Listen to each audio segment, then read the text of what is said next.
Hi friends, I am Santosh Sogule sir from Vidish India School, Gadinglas. Friends, I welcome you all in my YouTube channel, and the name of my YouTube channel is Santosh Sogule. In the last video, we learned warming up you start dying slowly. And now in this video, we are going to learn a best poem written by Pablo Neruda. The name of that poem is You Start Dying Slowly. You start dying slowly means that you are losing hope of living happy like slowly. मागील व्हिडिओमध्ये आपण you start dying स्लोलीचा warming up पाहिलेला आहे आणि आता आपण या व्हिडिओमध्ये आपण कविता पाहणार आहोत. You start dying slowly. You start dying slowly means I told you that you are losing hope of a happy future means what तुम्ही आनंदी भविष्य जगण्याची आशा हळूहळू काय करत आहात गमवत आहात.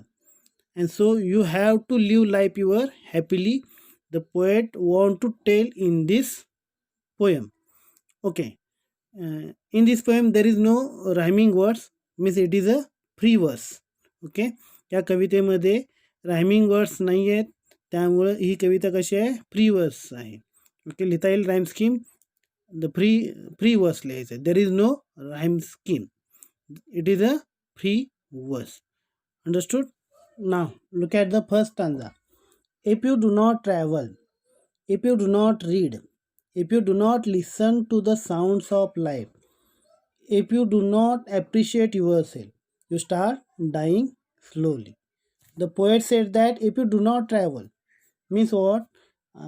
You get chance of living life as a human being, and if you do not travel, means if you do not understand the culture of other people, their lifestyle, and also if you do not enjoy the beauty of nature world, then you are dying slowly. Means the poet said that you should travel as much as you can. Okay, understood.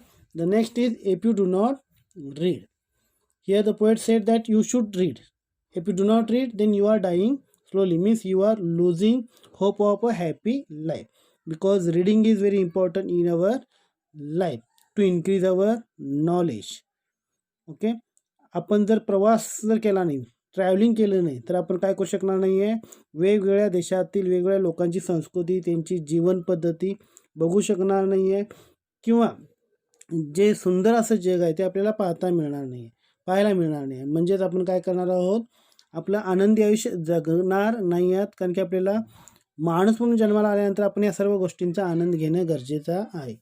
आणि दुसरा आहे if you do not read. जर तुम्ही वाचन केला नाही तर काय होणार आहे, you are not increase your knowledge. आपलं काय होणार आहे, नॉलेज वाढणार नाही आहे. म्हणजेच आपण आपल्या जीवनामध्ये आनंदी कसं राहायचं हे शिकू शकणार नाही आहे. Now look at the third sentence. If you do not listen to the sounds of life, means you must enjoy the sounds. Means you have to listen the other people also. May be take the another thing that you have to listen the music also. Okay, then you can enjoy your life. बघा, पहिल्यांदा आपण दुसऱ्यांचं ऐकायला सुद्धा पाहिजे असं सांगितलं. दुसरं सांगितलं you have to enjoy the music. तुम्ही काय करा, म्युझिकसुद्धा ऐकायला पाहिजे टू लिव्ह युअर लाईफ. दोन्ही पण सांगितले. एक लिसन काय असेल, साऊंड्स ऑफ लाईफ म्हणजे जीवनामध्ये वेगळ्या गोष्टी ऐकायला पाहिजे, दुसऱ्यांच्या गोष्टीसुद्धा ऐकणं गरजेचं आहे. आणि दुसरा अर्थ घेऊया आपण, you have to enjoy the music. You have to listen also music, then you are living your life happily. Next is if you do not appreciate yourself. Appreciate म्हणजे प्रशंसा. आपण स्वतःची काय करायचं आहे, प्रशंसा करायचं आहे. Suppose you did something best, तुम्ही तुमच्या जीवनामध्ये काहीतरी बेस्ट केलं आहे, then you have to appreciate your self in that time. ते तुम्ही स्वतःचीच प्रशंसा करणं गरजेचं आहे. If you do not these things then you are dying slowly. जर तुम्ही हे वरील गोष्टी करत नसाल, then you are dying slowly. Means you are losing hope of a happy life. म्हणजे तुम्ही हळूहळू आनंदी आयुष्य जगण्याची आशा काय करत आहात, गमवत आहात. त्यामुळं प्रवास करा, वाचन करा, खूप ऐका, चांगल्या चांगल्या गोष्टी ऐका, किंवा संगीत ऐका, किंवा स्वतःची प्रशंसा करायला विसरू नका. नाव look at the next stanza. Now second stanza. When you kill your self-esteem, when you do not let others help you, you start dying slowly. Now self-esteem means what? Self-esteem means self-respect. Self-respect म्हणजे स्वतःचा सन्मान, आत्मसन्मान किंवा स्वतःचा आदर हे गरजेचं आहे. आपण आपलं आदर करणं गरजेचं आहे. आत्मसन्मान हा आपल्याला असायलाच पाहिजे. So you must keep your respect, self respect. If you kill your self respect, जर तुम्ही तुमचा आत्मसन्मानच जर गमवत असाल, means you are living a dull life without any fun. म्हणजे आपण आपलं आयुष्य कसं जगत आहोत? एकदम डल जगत आहोत. So you have to keep self esteem, that is self respect. And then next line is when you do not let others help you, means you should let others also help you. You must accept the help from the others. तुम्ही दुसऱ्यांच्याकडून सुद्धा मदत घेणं गरजेचं आहे. If you do not these things means you are losing hope of a happy life. म्हणजे तुम्ही काय करतात? आनंदी भविष्य जगण्याची आशा हळूहळू गमवतात. जर तुम्ही आपला आत्मसन्मान गमवत असाल किंवा दुसऱ्यांची मदत घेत नसाल तर. Now look at the next stanza. If you became a slave of your habits, walking every day on the same paths, if you do not change your routine, if you do not wear different colors, or you do not speak to those you don't know, you start dying slowly. If you became a slave of your habits means, suppose we are become a slave of our habit, means what? We are doing the same things every day without changing the routine, then you are dying slowly. आपण आपलं रुटीनच बदलत नाही आहे. We are become a slave of habit. आपल्या सवयीचे आपण गुलाम झालो आहे. म्हणजे आपण नक्कीच काय करत आहोत? आपलं आनंदी जीवन जगत नाही आहे. So you have to change your habit also. Don't keep that habit continuous. Don't become a slave of your habit. सवयीचं गुलाम व्हायचं नाही आहे. आपल्याला काय करायचं आहे? जो रुटीन आहे त्या रुटीनमध्ये बदल व्हायला पाहिजे. काही वेळा खूपच अभ्यास करा, रुटीनच नाही. काही वेळा खूप झोपला, सकाळी 8ला उठला, रेग्युलरच आहे पण 6ला उठतो. कधीतरी चेंज म्हणून आपण हे करू शकतो. किंवा खूप रोजच अभ्यास करत असाल तर एक दिवस अभ्यास करा चेंज म्हणून.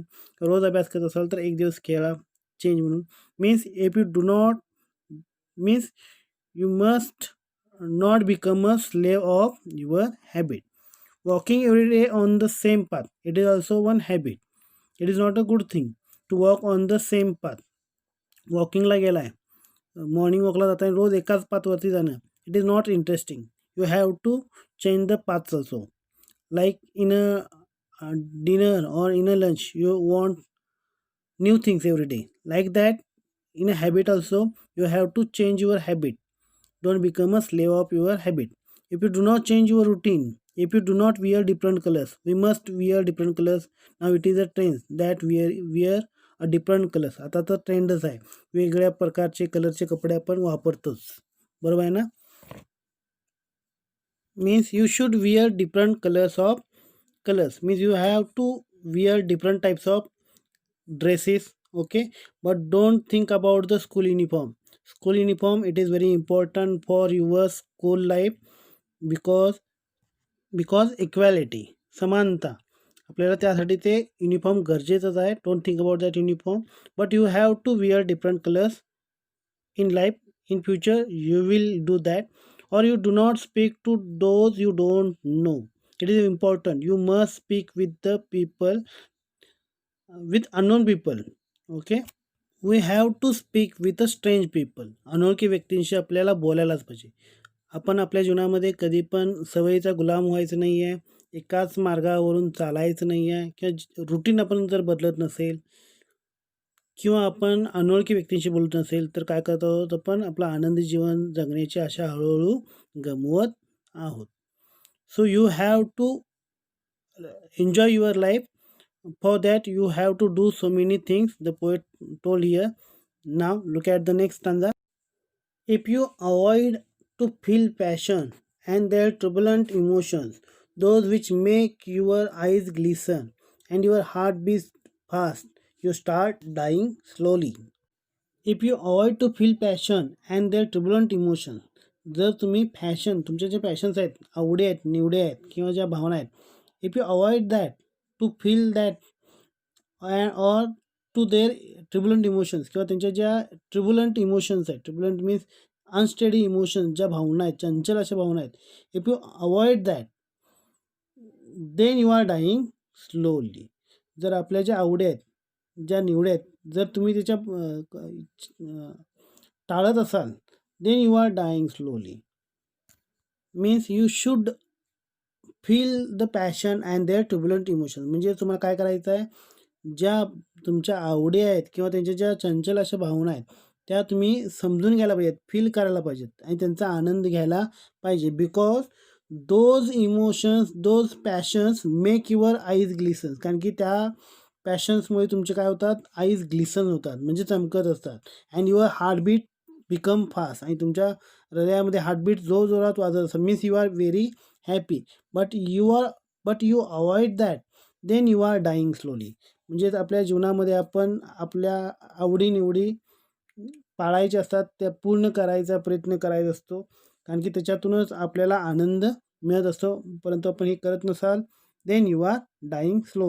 नाव last stanza. If you do not change your life when you are not satisfied with your job or with your love, if you do not risk what is safe for the uncertain, if you do not go after dream, if you do not allow yourself at least once in your lifetime to run away from sensible advice, otherwise you start dying slowly. If you do not change your life when you are not satisfied with your job or with your love, when you are not satisfied with your job or when you are not satisfied with your love, then you have to change your life, otherwise you are dying slowly. Understood? जर तुम्ही समाधानी नाही आहात, then you have to change your life. त्यावेळी तुम्हाला काय करावं लागेल, आपलं जीवन पद्धत बदलावं लागेल. If you do not risk what is safe for the uncertain, means that if you do not take challenge for uncertain things, अनिश्चित अशा गोष्टींसाठी तुम्ही चॅलेंज स्वीकारत नसाल, then you are dying slowly. You are living your life safe, then it is not good thing. You have to take risk in your life. That is you have to take a challenge to become to leave your life happily. Understood? If you do not go after your dream, तुम्ही काय करत नाही आहात, if you do not go after dream म्हणजे तुम्ही तुमच्या स्वप्नाच्या मागे जात नाही आहात, then you are dying slowly. If you do not allow your self to do the things whichever you like, at least once in your life you are not allowed to yourself or you to run away from sensible advice, means you are dying slowly. You have at least once in your life you have to run away from the sensible advice. आयुष्यात एकदा तरी आपण काय करायला पाहिजे, to run away from the sensible advice. म्हणजे आयुष्यभरात कमीत कमी एकदा तरी आपण जे सल्ले आहेत, सेन्सिबल ॲडवाईस आहेत, एक समंजस असे सल्ले आहेत, त्यापासून आपण आयुष्यात एकदा तरी पळ तिथून काढणं गरजेचं आहे. अदरवाईज नाहीतर तुम्ही काय करतात, हळूहळू आपलं आनंदी आयुष्य जगण्याची आशा तुम्ही काय करतात, गमवत आहात. Very simple and interesting poem. Here the poet want to tell that you must enjoy your life, cherish your life, live a life with a full of passion, follow your dreams and take chance to make the most beautiful, to make your life most beautiful. If you do not that, then you are wasting your life. So do the best and live your life happily. Okay, thank you. In the next video we will learn the English workshop.